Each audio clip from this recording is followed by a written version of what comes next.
nokuita kuti awedze andina kuyele foni andizivi sokwenda isho asvakaondera zviripo mabhatani ayadai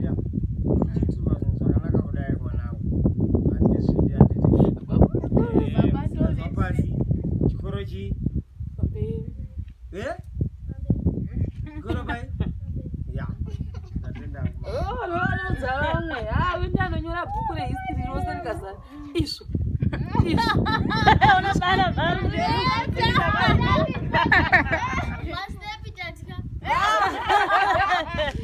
ana zvakudaro vomabhodhing ndo zvavanopfeka zvakadai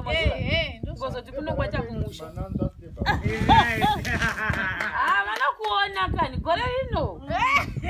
gore ndakasva ndakatora ndakati huru iya unoziva ndakatengerela ndamaviri kusvika kuramba so kukwana akatora bhakosi maskesaka makadi mozodi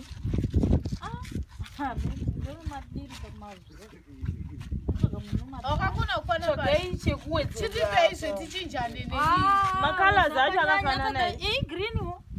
ndeuyepi munhu wacho munhu iyolanda umwana wangu zvokwadi okwana aperi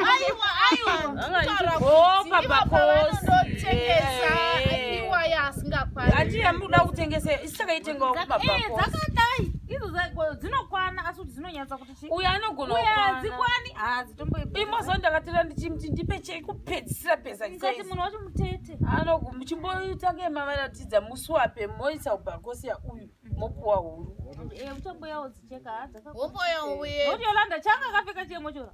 ndo zvakaita idzodzo aunokosa karoro unokwana unogona kwana chakanyanya kuti imopa iyi bosi iwe chimbomfeko yako